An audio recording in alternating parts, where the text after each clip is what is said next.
hearing ay hindi pa naman, wala pa, naghahanda pa sila, nag-aantay pa, mamayang alas 10 pa yan. Pag-usapan muna natin mga kababayan, itong issue nitong si Marcoleta.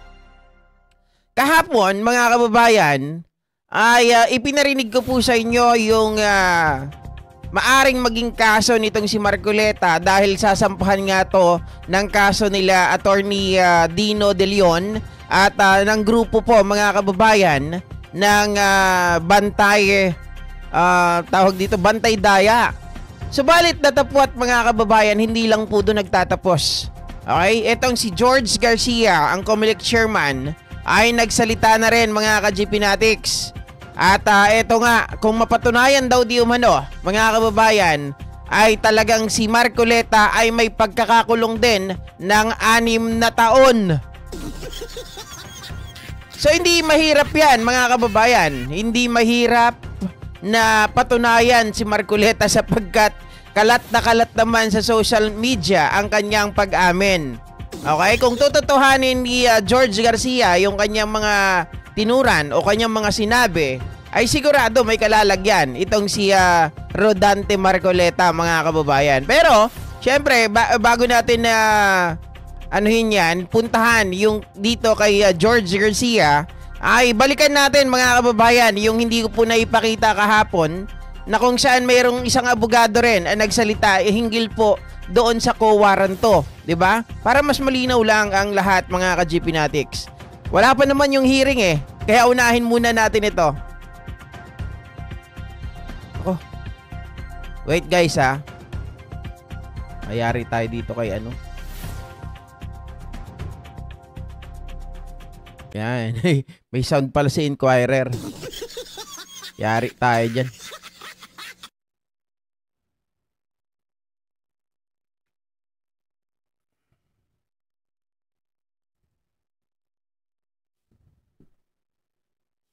Pwede bang matanggal si Marcoleta bilang senador dahil nagsinungaling siya sa sose niya?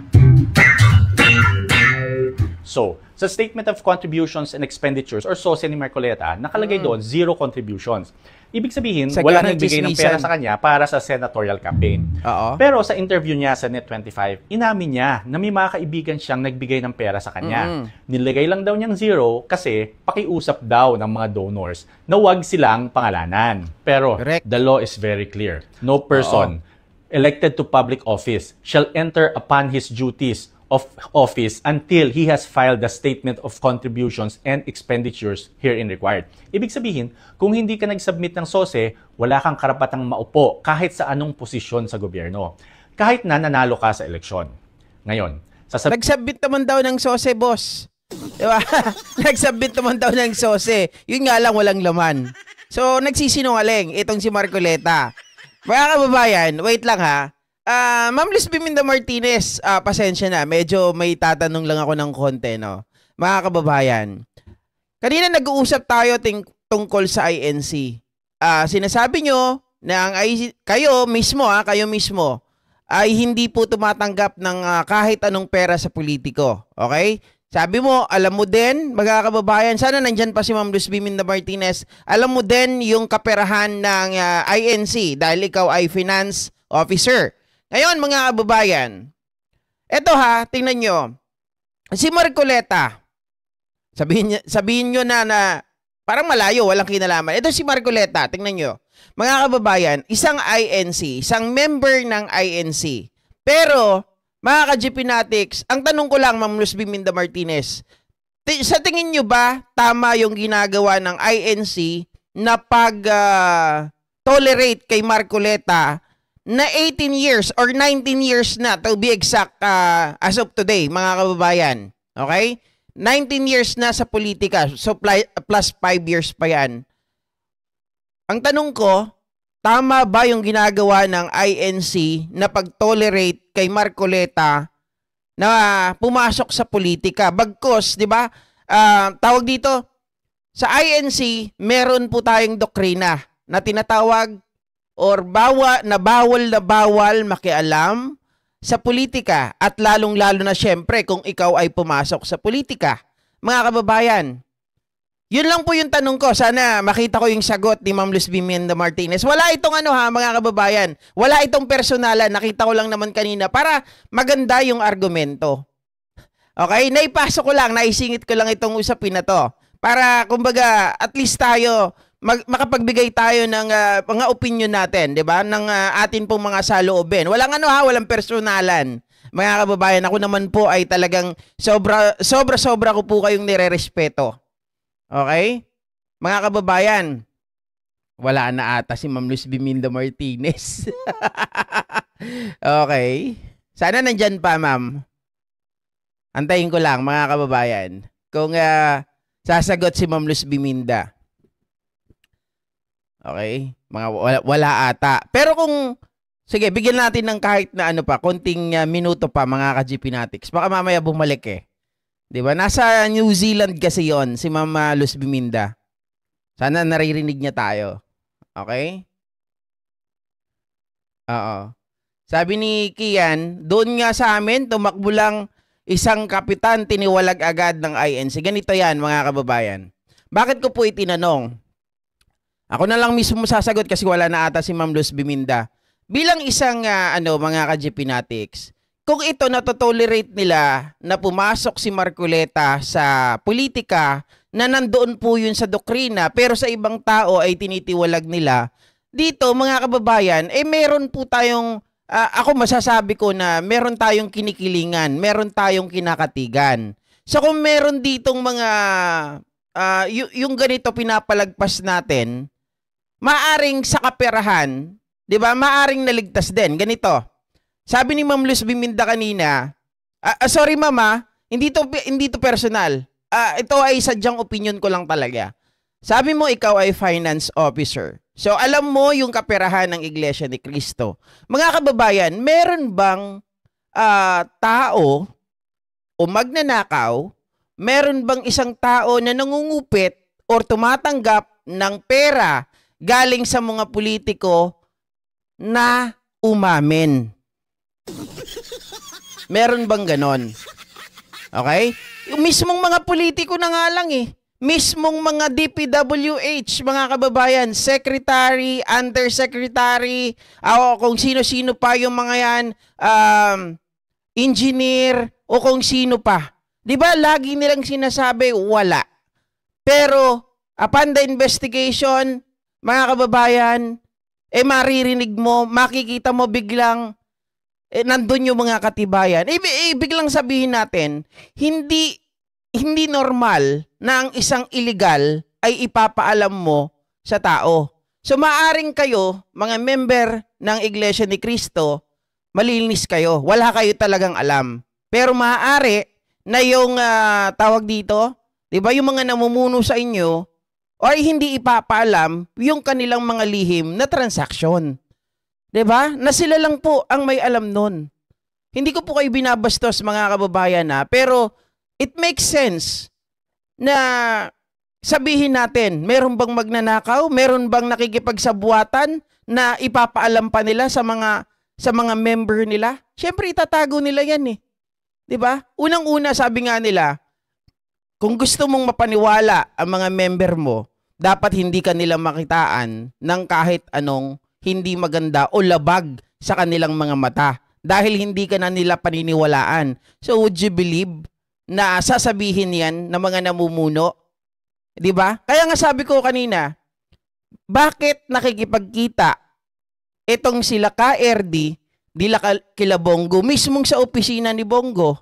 Diba? Bakit itong nakikipagkita sa KRD dito kila Chavit Singson? Ano yung kanilang agenda? Diba? Yun lang, tanong ko lang, mga kababayan. Sabihin ni Marcoleta, nag-submit naman daw siya ng SOSE. Hindi lang nga katotohanan ang nakalagay doon. Pero, nag-submit siya. Paano yan? Well, ayon sa COMELEC, ang pag-submit ng false SOSE ay katumbas ng hindi pag-file ng SOSE. At dito papasok ang co-warranto. Latin term ito na ibig sabihin, by what authority? By what authority are you holding that office? Ginagamit ito pag may taong nakaupo sa posisyon, pero wala naman talaga siyang karapatang umupo doon. Hoy, naku, wala kang karapatan talaga, Marcoleta. Sandali lang Sandali lang. Luis, daan ka na, nak. Saan ka punta? Buksan mo na yan. Ayun, mga kababayan, narinig po natin yan ha. Wala talagang karapatan itong si Marcoleta dahil nagsabit man siya ng sose pero wala namang laman, parang hindi pa rin siya nagsubmit mga kababayan dahil pinasinungalingan niya ito. 'Di ba? Kaya, kung mapapatunayan na nagsinungaling si Marcoleta sa kanyang sose, at madali lang to patunayan dahil siya mismo ang umamin, ibig sabihin, hindi siya qualified para maging senator. Mga kababayan, eto ha, tama naman talaga madali lang patunayan itong nilabag ni Marcoleta dahil siya mismo ang umamin. Siya pa nga ang nagyabang sa programa niya sa Gana ng Chismisan. Diba mga kababayan? Ngayon, eto na nga po, etong si George Garcia, mga ka-GPnatics, eto, sabi niya kung mapatunayan daw. Okay? Saan yung nanggaling yung kanyang ayon sa bilyonaryo, mga kababayan? Teka lang, papakita natin sa inyo. Medyo okay na tayo, no? Iwas lang talaga sa gamit ng gadget pag hindi naka-live. Oops. Ay, wait.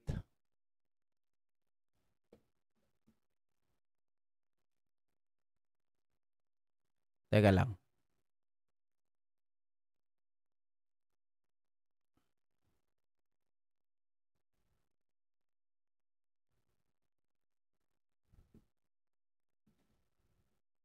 Ayun, mga kababayan, hindi pala nakikita dyan sa inyong screen, ano? Eto. Ayon po sa bilyonaryo, mga ka-GPnatics, sayang, wala si Ma'am Luz Biminda Martinez. Ganda sana ng Ayan, dito mga kababayan. Article, ba tayo lumabas? Uy.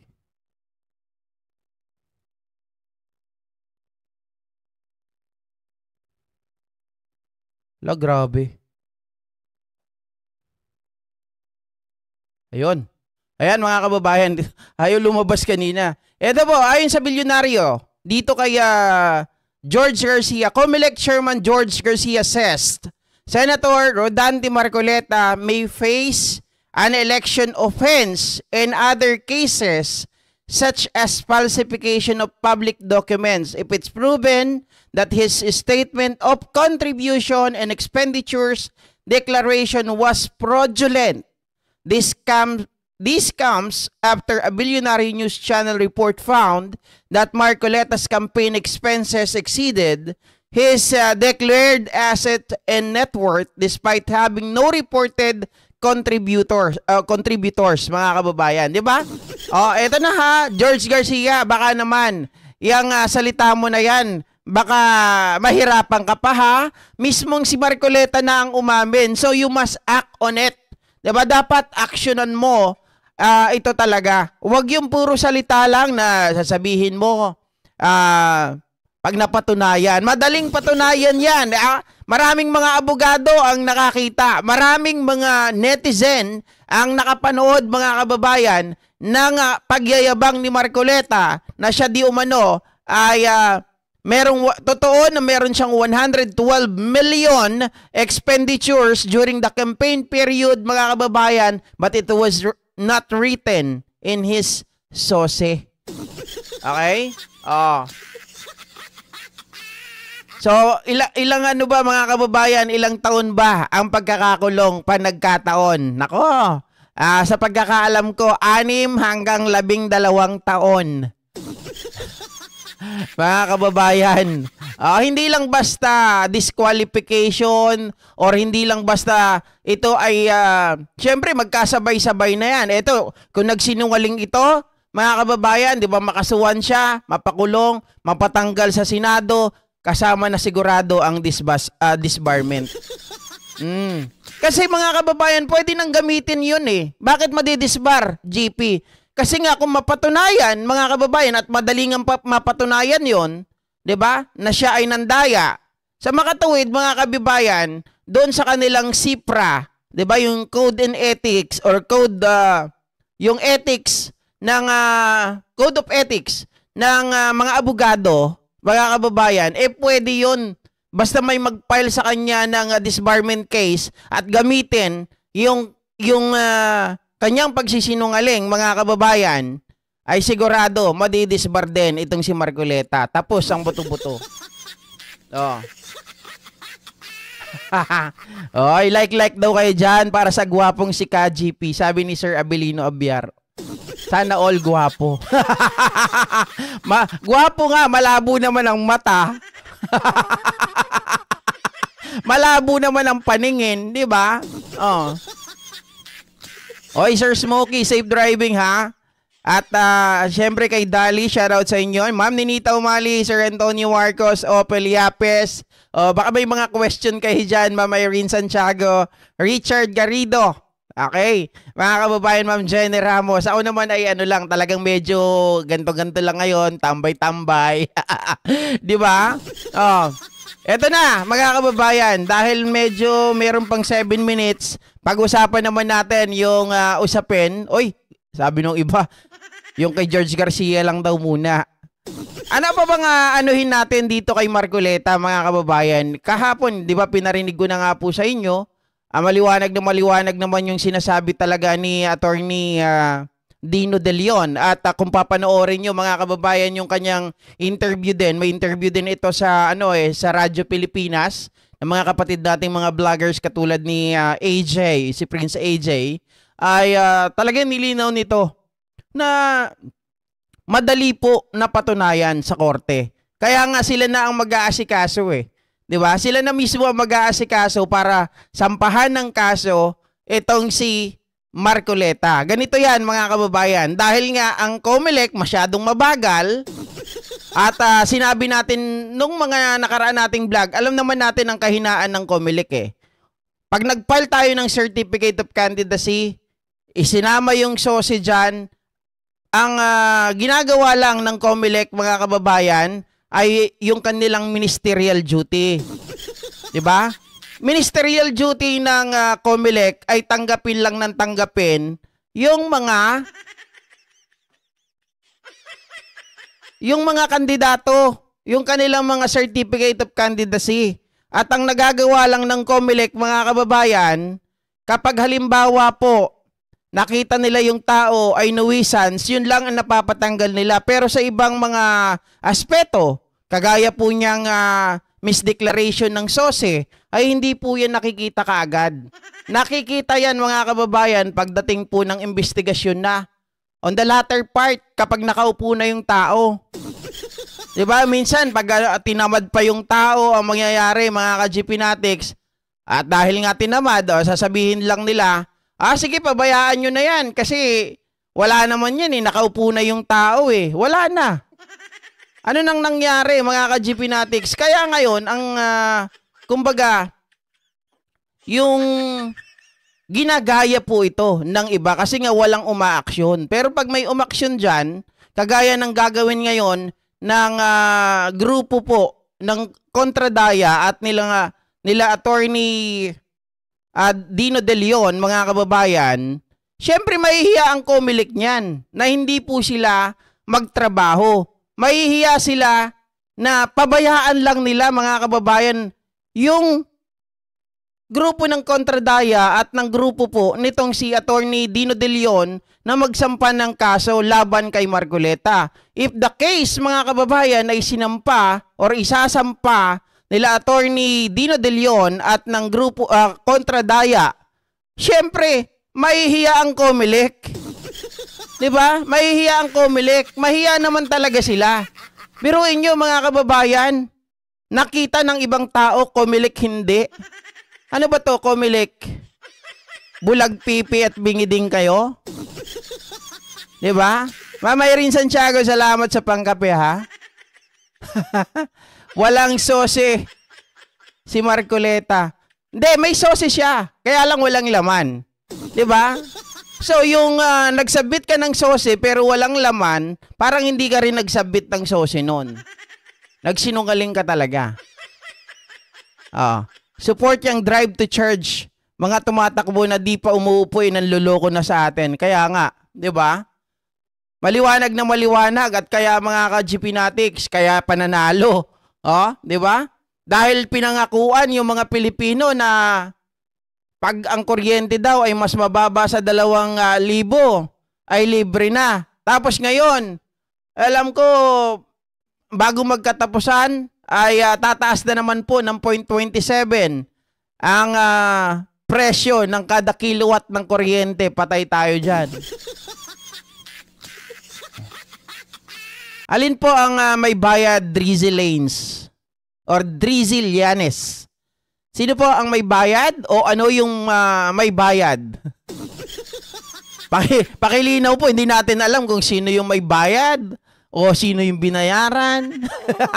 Di ba, Ma'am Eva Punsalan? Long time no see, ha? Hindi, kasi ako yung nawala, di ba? Ako yung nawala, kaya long time no see. Ma'am Maria Palisok. Oh. At syempre, mga kababayan, mga ka-GP Natics, speaking,